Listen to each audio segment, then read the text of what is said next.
இந்த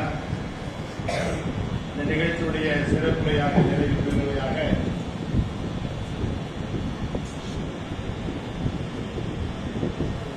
எங்கள் எல்லோருடைய காலத்தில்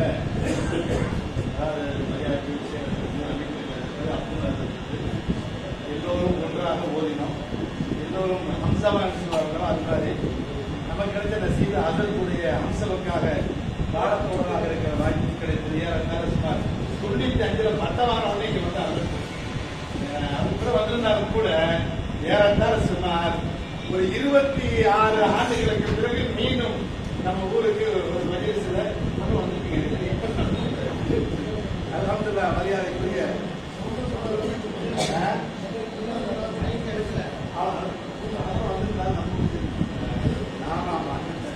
அல்ஹம்துலில்லாஹ். இப்போது மரியாதைக்குரிய நாடக நாவலர் சுல்மாமணி அடையார் அல்ஹுதா அறக்கட்டளையுடைய நிறுவனரும் முதல்வர் மரியாதைக்குரிய அடையார் ஜாமியாவினுடைய தலைமை இமாம் மௌலானா மௌலவி அல்-ஹாஃபில் அல்-ஹாஜ் எம் சலீலுddin ஃபாசில் பாக்கவி ஹதரத்துல்லா தாமத் பரக்காத் அவர்கள் இப்போது சிறப்புரையாற்றுகிறார்கள். அல்லாஹ் அவர்களை பரக்க செய்வானாக, ஆரோக்கியத்தில் பரக்க செய்வானாக, சேவைகளை பரக்க செய்வானாக, எல்லா நிலையும் அல்லாஹ்வுக்கு பாதுகாப்பு பரக்க தருவானாக.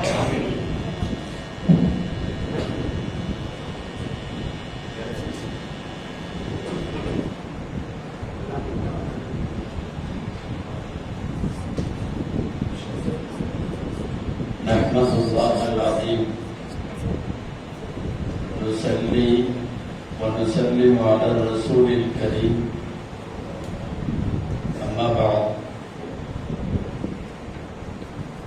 فقد قال الله سبحانه وتعالى في كلامه القديم والفرقان الحميد أعوذ بالله من الشيطان الرجيم بسم الله الرحمن الرحيم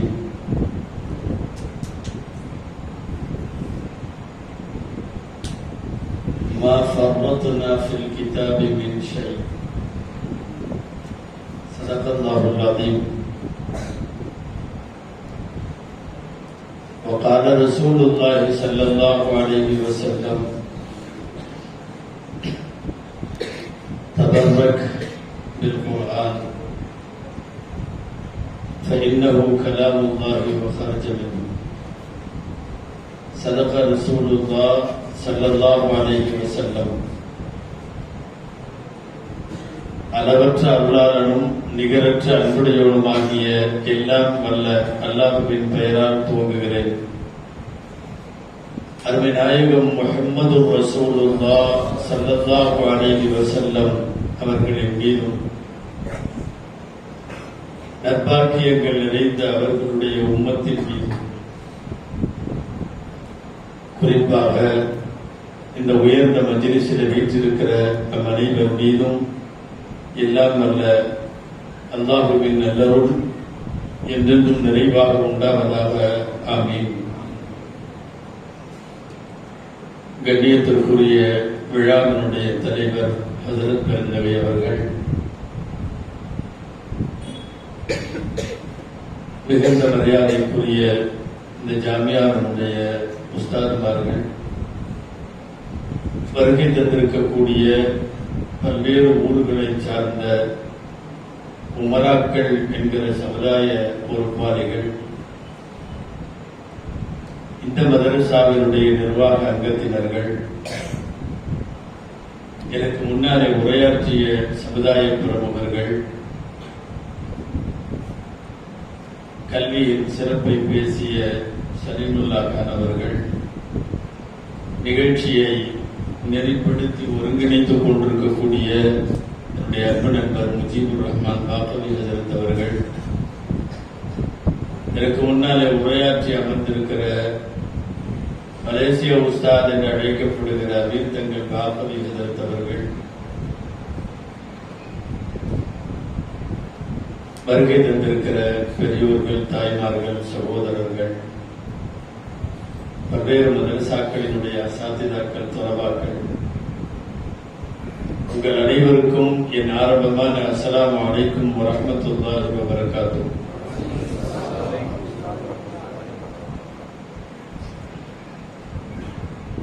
அல்லாஹ்வின் பேரருளால்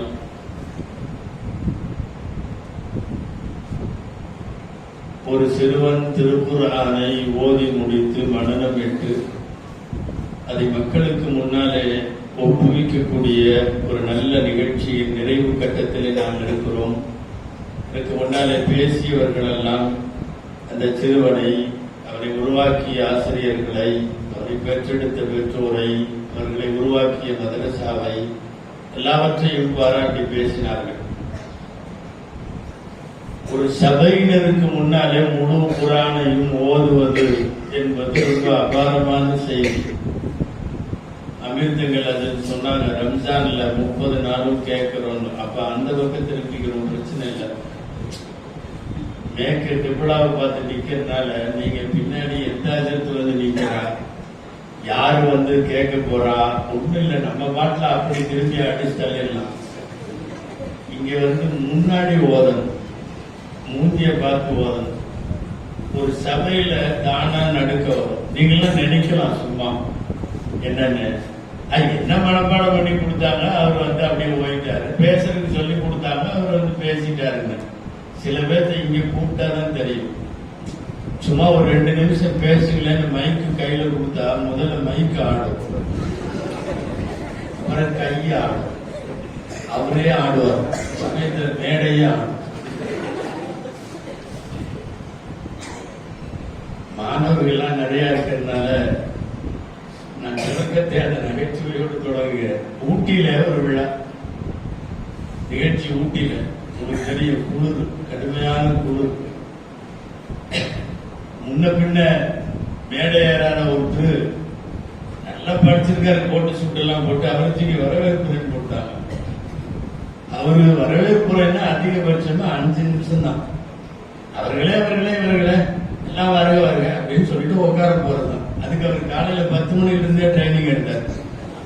நைட்டு மதுரைக்கு பின்னாடி வரவேற்புரைக்கு காலையில 10 மணில இருந்து ட்ரைனிங் எடுத்து ஒரு வழியா மேடையில ஏற்றி விட்டாங்க பாருங்க. நின்ற உடனே முதல்ல மேடை ஆடுது, மைக் ஆடுது, அவர் ஆடுறாரு, அவர் கை நடுங்குது, கையில ஒரு நோட்டீஸ் கையிருக்காரு, நோட்டீஸ் ஆடுது, எல்லாம் ஆடுது. ஆடுறப்போ அந்த ஊட்டியில அவருக்கு வேக்குது.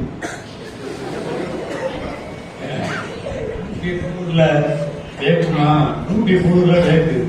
படப்படப்புல என்ன பண்ணாரு, தலைவர் அவர்களே, இவர்களே, சிறப்பு விருந்தினர் அவர்களே, அஜித் அவர்களே, உங்களை எல்லாம் வருக என்ன வர வேக்கிறேன், வரவேற்கிறேன்னு வரல, வர வேக்கிறேன். உண்மையாலுமே வேற்று உறவு. பப்ளிக்ல எல்லாருக்கும் முன்னால பேசுறது, ஓடுறது அப்படிங்கறதெல்லாம் சாதாரணமான விஷயம் அல்ல. சில பேர் அப்படி நினைக்கிறார்கள். மனப்பாடம் செய்ததை ஒப்புவிப்பது தானே, பேசி அவர்களுக்கு ஏதாவது சொல்லிக் கொடுத்ததை அவர்கள் வந்து சொல்லுவது தானே, இது என்ன பிரமாதம் என்று நினைக்கலாம்.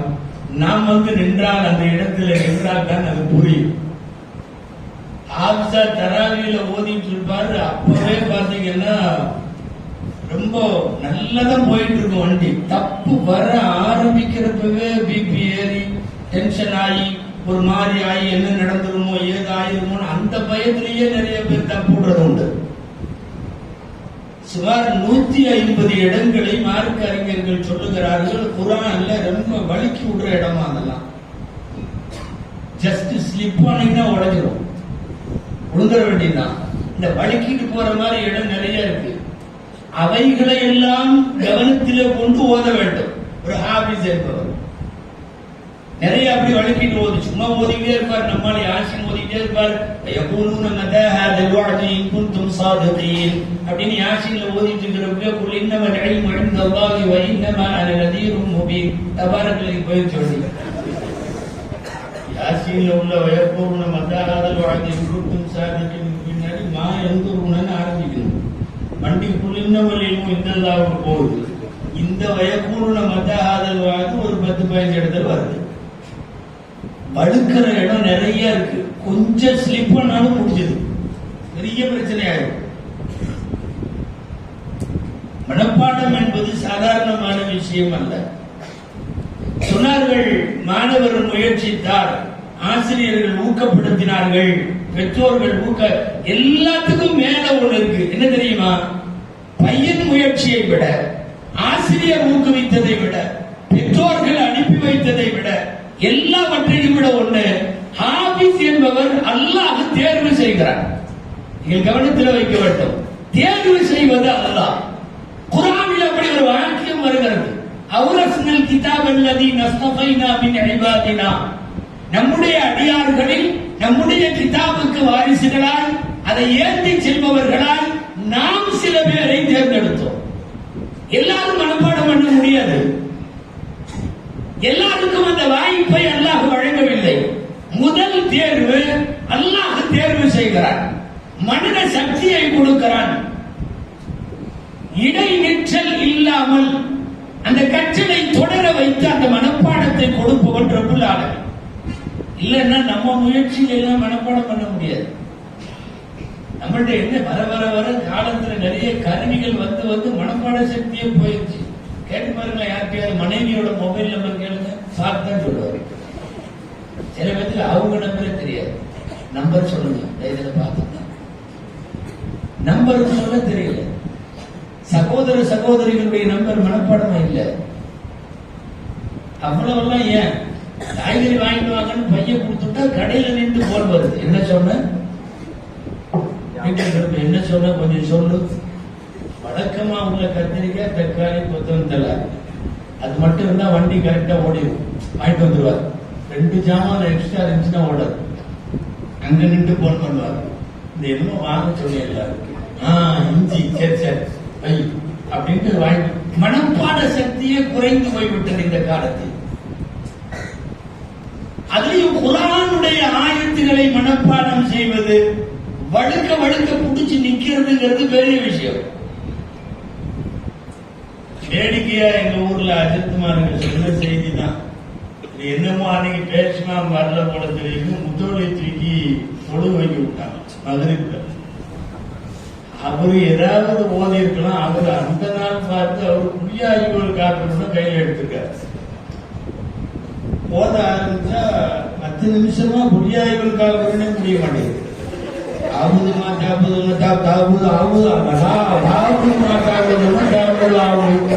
ரொம்ப நேரமா ஆகுது தாக்குது முடிய மாட்டேங்குது. லேட்டா வந்துருக்காரு. முன்னாள் முத்தவழி லேட்டா வந்தார். வந்து புரிஞ்சுட்டார், ரொம்ப நேரமா புள்ளியாய்வுகள் காக்கணும்குள்ள யூட்டன் போட்டு போட்டு வர்றாரு. வெளியே போற மாதிரிலாம் வழி தெரியல. தக்பீர் கட்டுறதுக்கு முன்னாடி தக்கும் தெரியும் மணிகளையும் சொல்லி தொலையா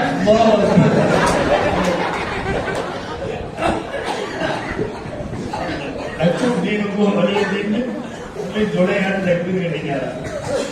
ஒரு புள்ளியாய்வுகள் காக்கணும்னு கரெக்ட் ப்ரொனவுன்சியேஷன்ல கரெக்டா உள்ள முறைப்படி ஓத தெரிந்த பொதுமக்கள் குறையும். ஓத தெரிகிறதுல அவரே அங்க உட்காந்து ஓதுவாரு. இங்க தொழுக வைக்கிறப்ப ஓத சொன்னா ஆபத்து தாபத்து வழங்கிட்டு போயிடும். இது நடக்கிறது. எனவே மனப்பாட சக்திக்கு உரியவர்களை தேர்வு செய்து இத்தனை ஆயிரம் ஆயத்துக்களை உள்ளுக்குள்ளே வைப்பது என்பது அல்லாஹ் செய்த மிகப்பெரிய கிருபை. அவன் தேர்ந்தெடுக்கிறான். அல்லாஹு யஸ்தஃபி மினல் மலாயிகத்தி ருசுலன் வ மினன் நாஸ். குர்ஆனில் வருகிறது, அல்லாஹ் மலக்குகளில் சில பேரை தேர்ந்தெடுப்பது போலவே மனிதர்களிலும் சில பேரை தேர்ந்தெடுக்கிறார். இது குர்ஆனுடைய வாசகம். வ மினன் நாஸ், மக்களிலே இருந்தும் அல்லாஹ் தேர்ந்தெடுக்கிறார். அப்படி தேர்ந்தெடுத்தவர்களுக்கு இந்த உள்ளத்தை விசாலப்படுத்தி குர்ஆனை கொண்டு போய் உள்ளே வைக்கிறான். நம்ம பொறுப்பு, வாங்கியவர்கள் மௌத்தாகிற வரை அதை பாதுகாக்க வேண்டும். அந்த அடிப்படையில் ஆபீசுகளை உருவாக்குகிற வேலையை தான் இது போன்ற மதரசாக்கள் செய்கிறது. மதரசாக்கள் என்ன செய்யுது அப்படின்னு கேட்கிறவங்களுக்கு பதில் இதுதான். காலம் முழுக்க குர்ஆனுடைய எழுத்துக்களை பாதுகாப்பதற்கு ஹாஃபிதுகளையும் கருத்துக்களை பாதுகாப்பதற்கு உலமாக்களையும் உருவாக்குகிற பயிற்சி கூடங்களுக்கு பெயர் அரபிக் கல்லூரிகள். வேற ஒன்றும் அல்ல. குர்ஆனுடைய எழுத்துக்களின் பாதுகாப்பு ஹாஃபிஸ்கள் கையில். குர்ஆனுடைய கருத்துக்கள், சட்டங்கள், கொள்கைகள், கோட்பாடுகள், நுணுக்கங்கள் அத்தனையும் உலமாக்கள் கையில். ஹாஃபிஸ்களையும் உருவாக்க வேண்டும், உலமாக்களையும் உருவாக்க வேண்டும். இந்த இரண்டையும் சேர்த்து செய்கிற வேலையை தான் அகில உலக அளவில் மதரசாக்கள் செய்து கொண்டிருக்கிறார். நல்லா தெரிஞ்சுக்கணும். பெருமானார் ஸல்லல்லாஹு அலைஹி வஸல்லம் அவர்கள் மௌத்தா போறப்போ இந்த உம்மத்துக்கு விட்டுட்டு போன ஒரே ஒரு மீடியா, ஒரே ஒரு ஊடகம், ஒரே ஒரு பிரச்சார மையம் மதரசா மட்டும்தான். நீங்க நம்பினாலும் நம்பாவிட்டாலும், யாரை நம்பியும் இந்த தீனை விட்டுட்டு போகல. மௌத்தாகும் போது அவர்களுக்கு தெரியும், இந்த மார்க்கத்தை உலகத்தின் 8 திக்கிலும் கொண்டு போய் சேர்ப்பதற்குள்ள பொறுப்பு அவர்கள் உருவாக்கிய அந்த திண்ணை மதரசாவிடம் ஒப்படைத்தார்கள். பெரிய தாழிகள் யார் வந்தீங்க இல்ல, இன்னைக்கு மாதிரி மீடியா இல்ல, இன்னைக்கு மாதிரி துண்டு பிரசுரமும் புஸ்தகமும் போட்டு எல்லாத்துக்கும் கொடுக்கிற தாவா பணி செய்யக்கூடிய அந்த வசதிகள்லாம் இல்ல. எந்த மீடியாவும் இல்ல. பிரிண்ட் மீடியா கிடையாது, விஷுவல் மீடியா கிடையாது, எதுவுமே நடத்த முடியல. ஆனால் ரசூல் வஃபாத் ஆகிறார்கள். தீனுல் இஸ்லாம் எங்கே இருக்கிறது? திண்ணையில இருக்கிறது. அந்த திண்ணையில ஓதிய மதரசா, மதரசத்து சுப்பா என்று பெயர். அதை ஓதியவர்கள் அஸ்ஹாபு சுப்பா என்று அழைக்கப்படுகிறார்கள். அந்த திண்ணையில இருந்துதான் தீன் உலகம் முழுமைக்கும் போனது. நான் முஸ்லிமா உட்கார்ந்து இருக்கிறதும் நீங்க முஸ்லிமா இருக்கிறது, ஆப்பிரிக்காவின் கடைக்கோடியில், ஆஸ்திரேலியாவின் ஒரு மூலையில், அல்லது அகில உலகத்தின் எந்த மூலை முடுக்கிலும் 8 திக்கிலும் தீனுல் இஸ்லாம் சென்று போய் சேர்வதற்கு காரணம் அந்த திண்ணை மதரசா. ரசூலுல்லாஹ் விட்டுட்டு போன ஒன்லி ஒன் மீடியா மதரசா. மதரசாக்கள் தான் நீண்ட காலமாக இந்த தீனை வளர்த்தெடுத்தது. ஹிஜ்ரி 300களிலே துவங்கிவிட்டது அஸ்ஹர் பல்கலைக்கழகம். 390களிலே துவங்கிவிட்டது நிசாமியா மதரசா. உலகத்தின் மூளை முடுக்கெல்லாம் இது போன்ற அரபிக் கலாசாலைகளால் தான் ஆபிசுகள் உருவாக்கப்பட்டார்கள், ஆலிம்கள் உருவாக்கப்பட்டார்கள். அதன் வழியாக தீன் உலகம் முழுமைக்கும் போனது. அன்பிற்குரியவர்களே, நீங்கள் அடிக்கடி கேள்விப்பட்டிருக்கலாம், யூதர்கள், யகூதிகள் இஸ்லாமியர்களை அழிப்பதற்கென்று கங்கணம் கட்டுகிற யூதர்கள் பல கட்டங்களில் இஸ்லாமிய அழிப்பை குறித்தவர்கள் கூடி கூடி விவாதித்ததுண்டு. இந்த விவாதித்த போது யூத மதத்தினுடைய பேரறிஞனே சொல்லி இருக்கிறார். என்ன தெரியுமா? பூண்டோடு அழிக்க முடியாது, முஸ்லிம்களை பூண்டோடு அழிக்க முடியாது. ஏன் முடியாது? வாரத்துக்கு ஒரு தடவை சும்மா என்ற பெயரிலே சந்திக்கிறார்கள். அதை ஒழிச்சாத்தான் அவங்களை அழிக்க முடியும். சின்ன சின்ன குழந்தைகளை எல்லாம் பள்ளிவாசலுக்கு அனுப்பி மதரசா என்ற பெயரில் குழந்தைகளுக்கு அவர்கள் மார்க்க கல்வி கற்றுத் தருகிறார்கள். அதை ஒழிச்சாத்தான் தீனை ஒழிக்க முடியும், தீனுல் இஸ்லாமை ஒழிக்க முடியும். 3வது, அஸ்ஹர் போன்ற இஸ்லாமிய யூனிவர்சிட்டிகளும் மதரசாக்களும் அவர்களினுடைய மார்க்க கல்வியை அடுத்த தலைமுறைக்கு போதிக்கக்கூடிய போதகர்களை உருவாக்குகிறார்கள். அந்த மாதிரி மதரசாக்களும் பல்கலைக்கழகங்களும் அழிக்கப்பட்டால் தான் முஸ்லிம்களை பூண்டோடு அழிக்க முடியும். இந்த 3ஐயும் அழிக்காம உங்களால் முஸ்லிம்களை அழிக்க முடியாது. அப்படின்னா இந்த 3 எவ்வளவு முக்கியத்துவம் என்று தெரிகிறது. ஜும்மாவிலே ஒன்று கூடுகிற முஸ்லிம்களின் இணைதல், காலை மாலையிலே நம்முடைய பிஞ்சு குழந்தைகளை பள்ளிவாசலுக்கு அனுப்பி வைத்து நாம் படிக்க வைக்கின்ற மார்க்க கல்வி, அதை அடுத்து ஆலிம்களையும் ஹாஃபிதுகளையும் உருவாக்கக்கூடிய மதரசா, இந்த மார்க்கத்தினுடைய முதுகெலும்பு போன்றவைகள் மதரசாக்கள். இந்த மதரசாக்கள் காலப்போக்கில் நிறைய உருவானது, தேவை ஏற்பட்டது. சுமார் 150-160 வருஷத்துக்கு முன்னாலே வேலூரிலே ஷம்சுல் உலமா அப்துல் வஹாப் காதிரி கத்தஸல்லாஹு சிர்ரஹுல் அஸீஸ் அவர்கள், ஆலா ஹஜ்ரத் என்று அழைக்கப்படுகிற அவர்கள் மதரசாவை துவங்கினார்கள். சற்றேறக்குறைய 160 வருஷத்திற்கு முன்னால. இன்றைக்கு நாங்கள் இங்கே இருக்கிற உலமாக்கள் எல்லாம் அவருடைய மாணவர்கள்.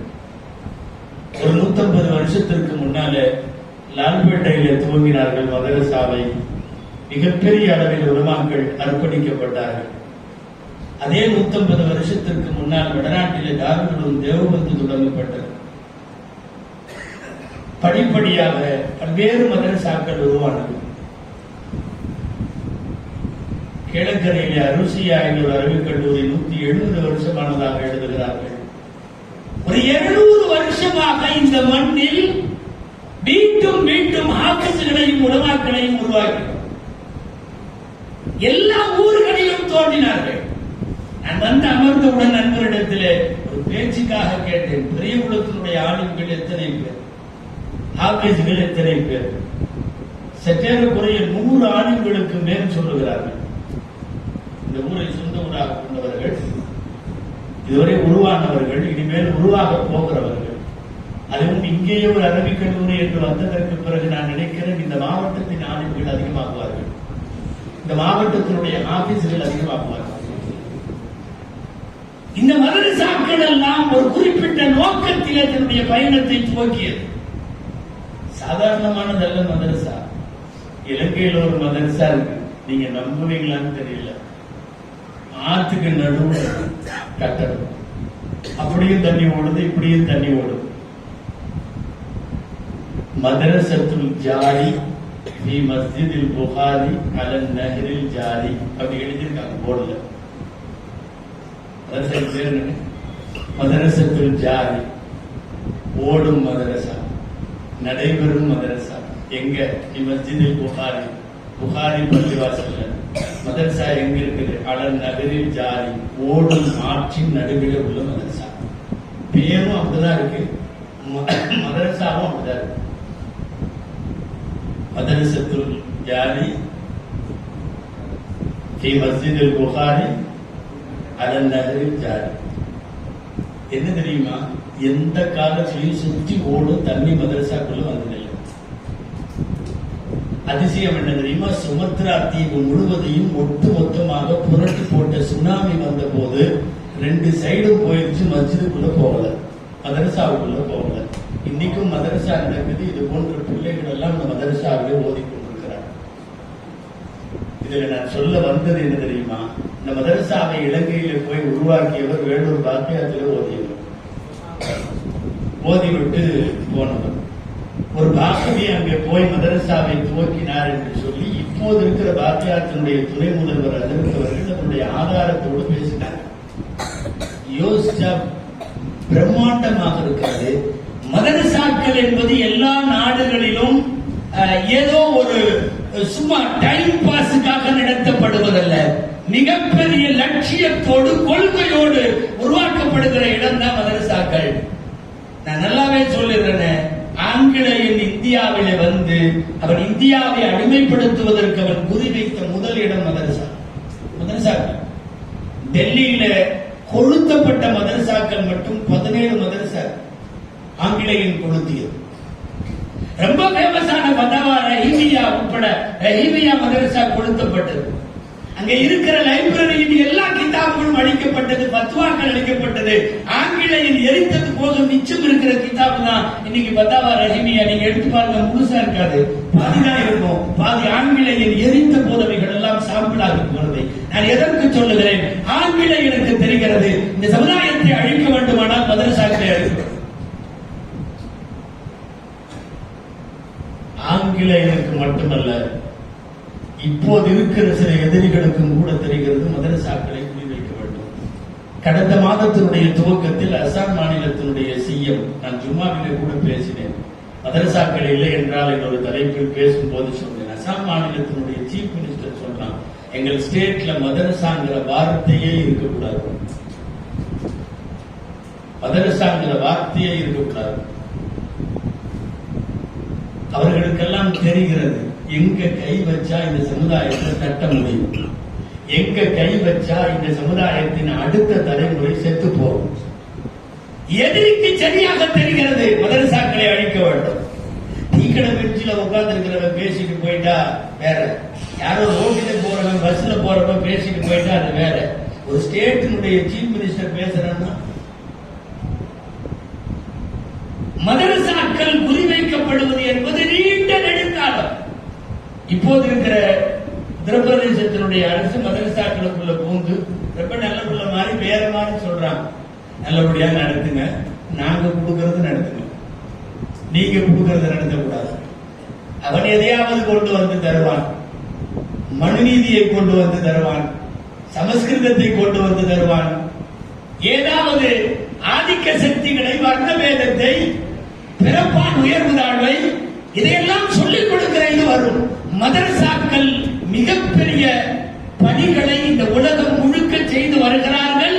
அந்த அடிப்படையில் இதுவரை ஒரு பெரிய அரபிக் கல்லூரி இல்லாத நிலையில் இங்கே இருக்கக்கூடிய உலமாக்கள், குறிப்பாக நண்பர் ஹுசைன் ஹஜரத் போன்றவர்களுடைய மிகப்பெரிய முயற்சியிலே இன்றைக்கு ஒரு மதரசா ஆபீஸ்களையும் உலமாக்களையும் உருவாக்குகிற கேந்திரமாக வந்திருக்கிறது. அல்லாஹ் இதை கபூல் செய்வார்.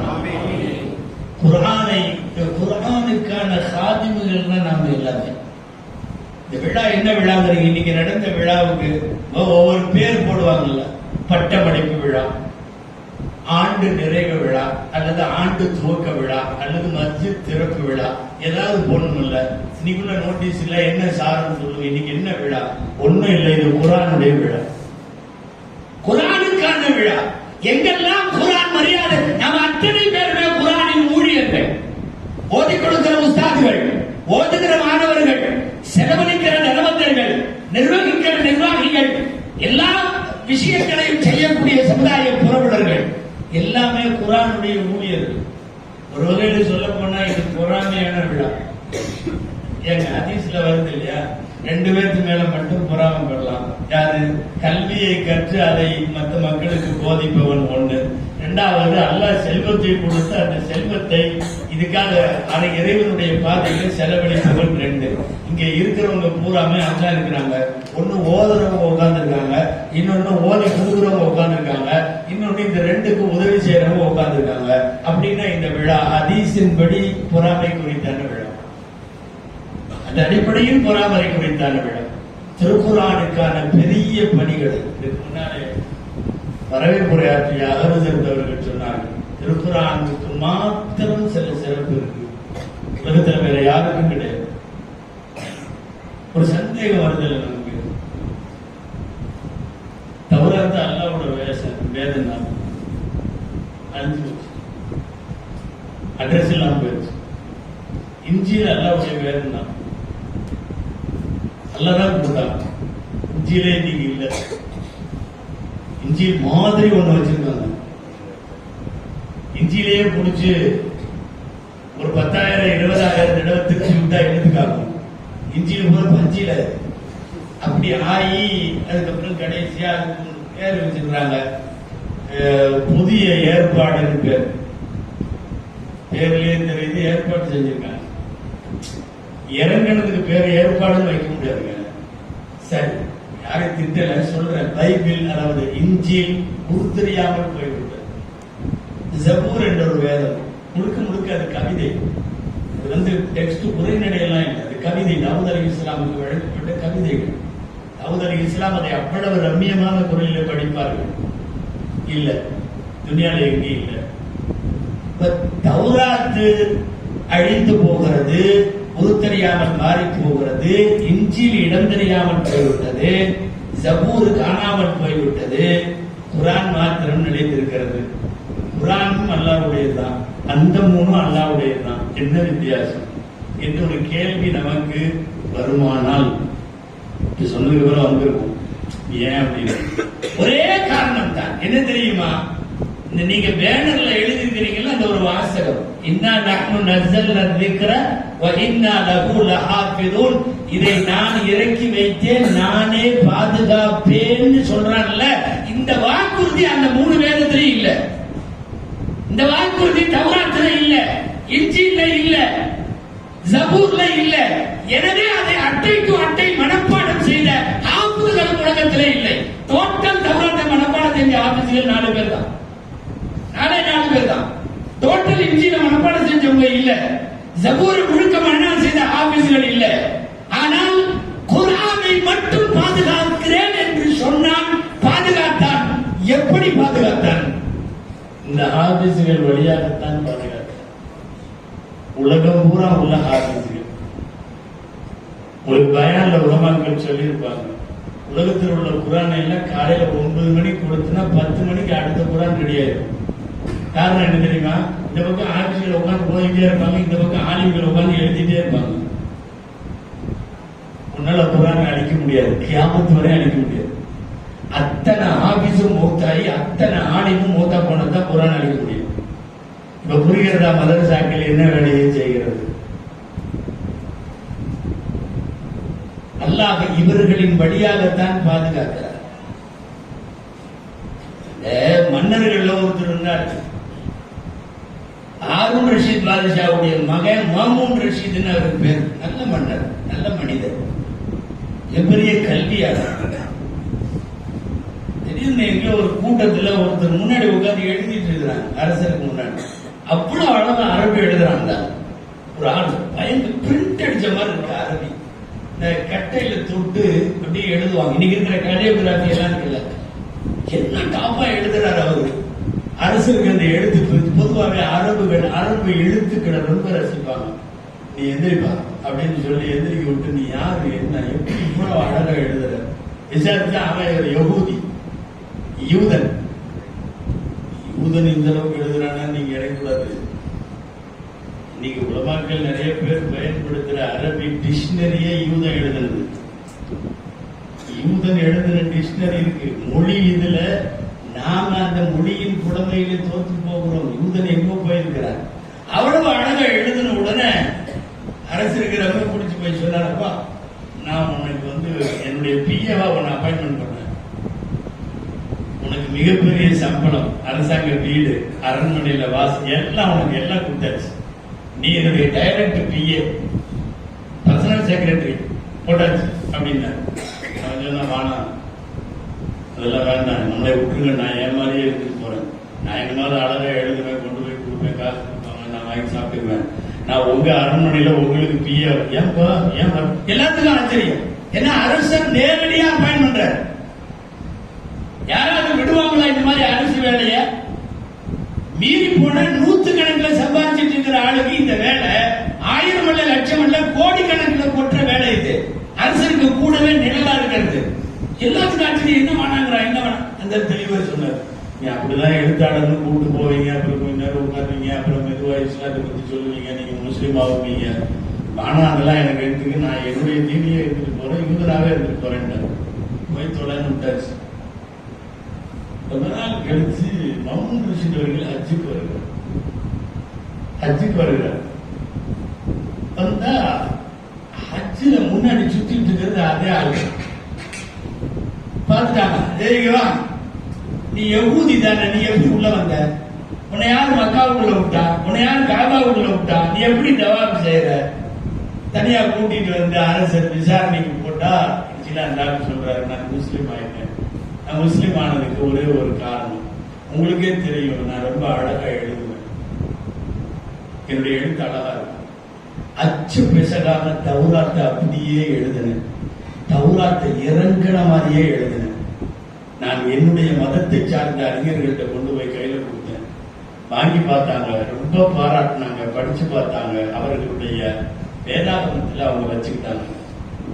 அதுக்கப்புறமா நான் இஞ்சியில எழுதுனேன், அப்படி அச்சு பெசகாம எழுதுனேன், அழகா எழுதுனேன். கொண்டு போய் திருச்சபையில கொடுத்தேன்.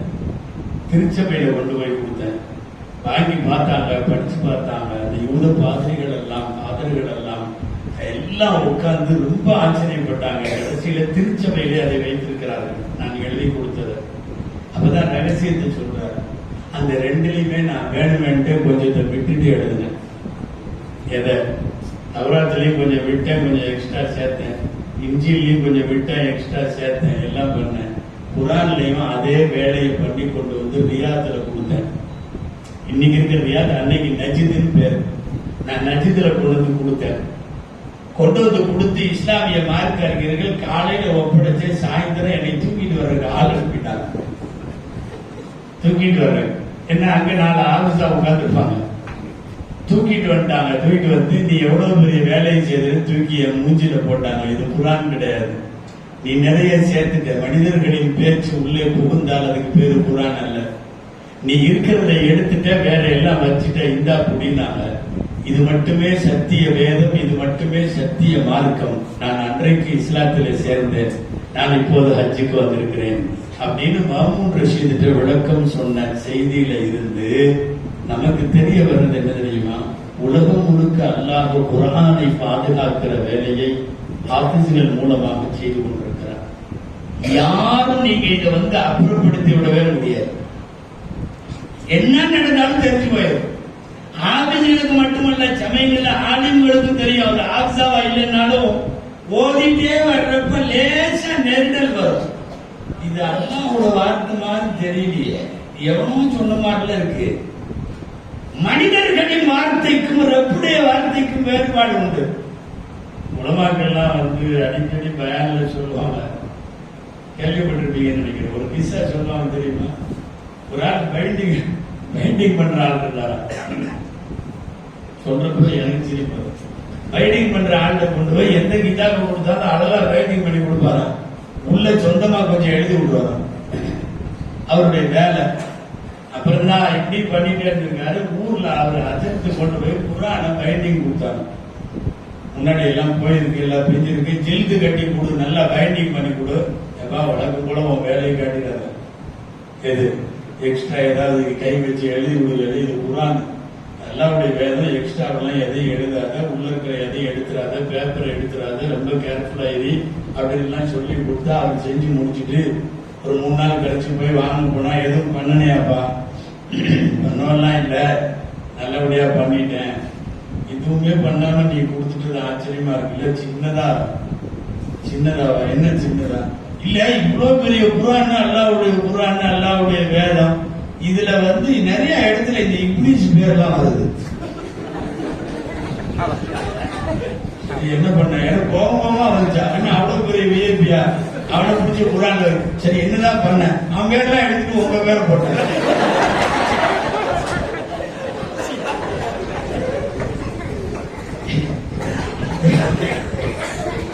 அந்த குர்ஆனை படிச்சா என்ன தெரியுமா? இப்ளீஸ் எடுத்து ஆலிம்ஷா சஜிதா செய்ய மறுத்து விட்டார், ஆலிம்ஷா காபிராகி விட்டார், ஆலிம்ஷா பெருமை அளித்தார், ஆலிம்ஷா சொர்க்கத்திலிருந்து நாம் விரட்டி விட்டோம், ஆலிம்ஷா குர்ஆனுக்குள்ள எடுத்து பூரா மாத்திரம். அன்பிற்குரியவர்களை, திருக்குர்ஆனை பொறுத்தவரை நீங்கள் என்ன மாத்தினாலும் காலையில மாத்திரீங்கன்னா மத்தியானம் சந்தையில கொண்டு ஓட்டுவோம். இந்த வேலையை செய்வது உலமாக்கள், ஆபீஸ்கள், இவர்களை உருவாக்குவது மதரசாக்கள்.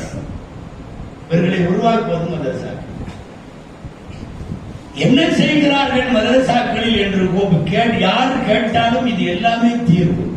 இது எல்லாம் தான் இந்த சமுதாயத்தை இவ்வளவு தூரம் வாழ வைத்துக் கொண்டிருக்கிற பெரிய விஷயங்கள். சாதாரணமானது.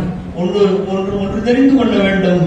மதரசாக்களின் வழியாக பயணம் ஆரம்பித்தது. இஸ்லாமிய பயணத்தின் துவக்கமே அப்படித்தான். வெளியில தொழுதான் அடிக்கிறான், பப்ளிக்ல குர்ஆன் ஓத முடியல. இந்த மாதிரி சூழ்நிலை மக்காவில் பெருமானார் ஸல்லல்லாஹு அலைஹி வஸல்லம் கவலையோடு இதை பேசிக் கொண்டிருக்கிற போதுதான் ஒரு 16 வயசு பையன் அவர் எந்திரிச்சார். அவருக்கு பேரு அர்கம், அவங்க அத்தா பேரும் அர்க்கம், அர்க்கம் இப்னுல் அர்க்கம். அவர் எந்திரிச்சு சொன்னாரு, நான் என் வீட்டை தர்றேன், இனிமேல் அங்க உட்காந்து நம்ம தொழுகிறோம், அங்க உட்காந்து நீங்க வகி வந்ததை எல்லாம் சொல்லிக் கொடுங்க, அங்க உட்காந்து ஓதுவோம், என்னுடைய வீட்டை நீங்க வக்ஃபாக எடுத்துக் கொள்ளுங்க. மார்க்கறிஞர்கள் எழுதுகிறார்கள், இந்த உலகத்தினுடைய முதல் மதரசா தாருல் அர்கம், அர்க்கமுடைய வீடு.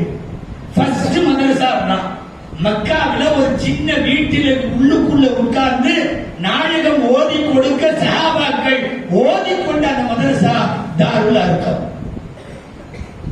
அதுக்கப்புறம் தான் 2வது அங்கே மஸ்ஜிது நபவியிலே போய் கட்டப்பட்ட பள்ளியோடு இணைந்திருந்த திண்ணை மதரசா, அதுக்கப்புறம் இடையில தெரு மதரசாக்கள் இருந்தது. அந்த தெரு மதரசாவின் ஆசிரியராக இருந்தவர்கள் முஸ்அப் இப்னு உமைர் ரலியல்லாஹு அன்ஹு. இப்படி நிறைய பேர்.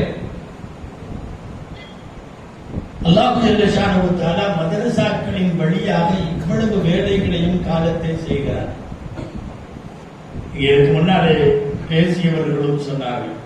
அதனால மதரசாவிலே உங்களுடைய பங்களிப்புகள் ஏதேனும் இருக்குமானால் பாக்கியம்னு நினைச்சுங்க.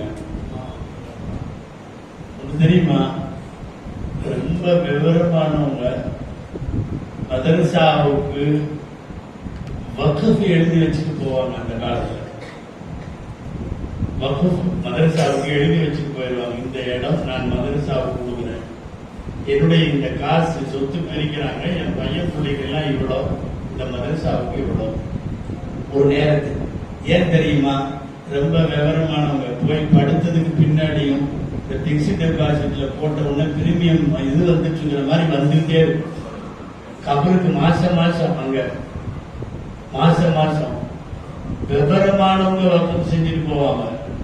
விவரம் இல்லாதவங்கன்னா வேற மாதிரி எல்லாம் பண்றது, அங்க கொஞ்சம் இங்க கொஞ்சம், அது அங்க இங்க நீ எல்லாத்தையும் போட்டு விட்டு காசை இது பண்ணிட்டு அங்க போய் படுத்த பிறகு ஒத்த பைசா வராது. உங்களால நம்ப முடியுதா? நான் அப்படியே சொன்னேன், அஸ்ஹர் மதரசாவுடைய ஸ்டூடெண்ட்ஸ் 5 லட்சம் பேர். 5 லட்சம். கொஞ்சம் கேளுங்க, இன்னைக்கு நடந்துட்டு இருக்கிறத சொல்றேன். எப்போ நடந்துச்சுன்னு லாங் எப்போ எல்லாம் பேசல. 25,000 ப்ரொஃபசர்ஸ், உஸ்தாத்மார்கள் 25,000 பேர். 25,000 உஸ்தாத்மார்கள், 5 லட்சம் பேர் ஸ்டூடெண்ட்டுகள். எனக்கு உங்க மைண்ட் வாய்ஸ் கேக்குது, இவ்வளவு காசுக்கு எங்க போவாங்க அப்படின்னு யோசிக்கிறீங்க. இவ்வளவு பேர் எப்படி சாப்பிடுவாங்க? 25,000 உஸ்தாதுக்கு எப்படி சம்பளம் கொடுப்பாங்க? இங்க 8-9 உஸ்தாதுக்கே சம்பளம் கொடுக்கறதுக்குள்ள படாத பாடுபடுது. என்ன பண்ணுவாங்க கேக்குறீங்க. அஸ்ஹருக்கு உலகம் பூரா வக்ஃப் சொத்து. மலேசியாவில் எங்கேயோ ஒரு மூடையில மௌத்தா போற ஒரு வயசான ஆளு சொத்துல ஒரு பார்ட்டை பிரிஞ்சு அஸ்ஹருக்குன்னு எழுதி வச்சுட்டு மூத்தாரு. நம்பவே முடியல. இலங்கையுடைய கடைசி, இலங்கைக்கும் கெய்ரோவுக்கும் என்ன சம்பந்தம்? இலங்கைக்கும் எகிப்துல இருக்கிற காஹிராவுக்கும் என்ன டச்சு? இலங்கையினுடைய கடைசியில அஸ்ஹருக்கு சொத்து இருக்கு. அங்கிருந்து வாடகை போயிட்டு சுமத்ரா தீவினுடைய கரையோரத்தில் இருக்கிற இந்தோனேஷியாவினுடைய கிராமங்கள், ஒரு 4-5 கிராமமே அஸ்ஹருடையது. என்னன்னா அங்க மூத்தா போறவங்க எழுதி வச்சது. என்ன சொல்றீங்க? ஏதாவது அஷ்ரத்துல் முபஷ்ஷருக்கு எழுதி வைங்கிறீங்களா? நான் எழுதி வைக்க சொல்லல. முடிந்தால் மதரசாவில் பங்களிப்பு செய்யுங்கள் என்று சொல்ல. என்னால் ஒரு அறை கட்டித்தர முடியும். என்னால 1 லட்சம் ரூபாய்க்கு நான் கிதாபுகள் வாங்கி கொடுக்க விரும்புகிறேன். நான் இத்தனை மாணவர்களுக்கு நான் என்னுடைய சார்பாக துணி எடுத்து கொடுக்க விரும்புகிறேன். அல்லது ஒரு வருஷத்திற்கு இங்க எவ்வளவு அரிசி செலவாகிறது, நான் அதற்கு பொறுப்பேற்றுக் கொள்ள இருக்கு. நான் சிம்பிளா சொல்றேன், நீங்க கொஞ்சம் தரம் உயர்ந்ததா இருக்கலாம், நம்ம மாதிரி சின்ன அளவுல பேசிட்டு இருக்கிறேன். ஏதேனும் பங்களிப்பை தயவு செய்து மதரசாக்களுக்கு செய்யுங்கள். மதரசாக்கள் என்பது கியாமத்து நாள் வரை ஆபீஸ்களையும் உலமாக்களையும் உருவாக்கக்கூடிய தீனுடைய கோட்டைகள் என்பதை மனதில் வைத்துக் கொள்ளுங்கள். அந்த அடிப்படையிலே நான் இங்க இருக்கிற எல்லாரையும் பாராட்ட வேண்டும். நீண்ட நேரம் பிடிக்கும் ஆபீஸ்களை உருவாக்கக்கூடிய இந்த மதரசாவினுடைய முதல்வர் உள்ளிட்ட உஸ்தாதுகள், மதரசாவினுடைய நிர்வாகிகள், இந்த மதரசாவை இதற்கு முன்னாலே இந்த மதரசாவை கட்டியவர்கள், கட்டடத்திற்கு உதவியவர்கள், இந்த பள்ளிவாசலை கட்டியவர் மலேசியாவிலே மெட்ரோ காதராஜார் அவர்கள், இப்படி இதில் ஏற்கனவே நிறைய பங்களிப்பு செய்தவர்களுக்கெல்லாம் அல்லாஹ் கைது வரக்கத்தை தருவானாக. இனிமேலும் இந்த மதரசாவிற்கு உதவி ஒத்தாசைகளை செய்பவர்களுக்கும் அல்லாஹ் ஈருலகத்திலேயும் வரக்கத்தை தருவானாக என்று பிரார்த்தித்து, இங்கே உருவாகக்கூடிய ஆலிம்களும் ஹாஃபிதுகளும் வாழும் காலமெல்லாம் அவர்கள் வசிக்கிற இடங்களில், வாழ்கிற இடங்களில் மௌத்தாகிற வரை மார்க்க பணியாற்றிக் கொண்டே இருப்பதற்கு அல்லாஹ் தௌஃபீக் செய்வானாக என்று வல்லவன் அல்லாஹ்விடத்தில் துஆ செய்து நல்ல வாய்ப்பை தந்த இங்க இருக்கிற உலமாக்களுக்கு நன்றியை சொல்லி உங்கள் அனைவருக்கும் நன்றி கூறி முடிக்கிறேன். ஜஸாக்குமுல்லாஹு கைரல் ஜஸா. வ ஆகிரு தஅவானா அல்ஹம்துலில்லாஹி ரப்பில் ஆலமீன். அஸ்ஸலாமு அலைக்கும் வ ரஹ்மத்துல்லாஹி வ பரகாத்துஹு. வக்ஃப் செய்யறது சம்பந்தமா அப்படியே அழுத்தமா சொல்லக்கூடாது. சமுதாயத்துல வக்ஃப் செய்யறது சம்பந்தமா எப்படி வக்ஃப்ங்கிறது சுத்தமா அத்துப்பான நிலையா இருக்கு. எல்லா ஊர்கள்லயும் இன்னைக்கு பள்ளிவாசலும் மதரசாக்களும் முன்னோர்கள் வக்ஃப் செஞ்சதுனால அப்படியே பேசுறோம் நம்ம. ஆனா இந்த வசூலுக்கு வர மாட்டாங்க. அது வந்து தயவு செஞ்சு சொல்லலாம். சொன்னது சரிதா. வகுப்பை பத்தி சொல்லணுங்கிறாங்க. அடுத்தடுத்து அதிகமா மக்களுக்கு சொல்லுவோம். உங்களுக்கு ஒரு வார்த்தை தெரியும், ஒரு இங்க இருக்கிறவங்களுக்கு எல்லாம் தெரியும் நினைக்கிறேன். வக்கஃப் அப்படிங்கிறதுக்கு என்ன அர்த்தம் தெரியும்? ஸ்டாப்.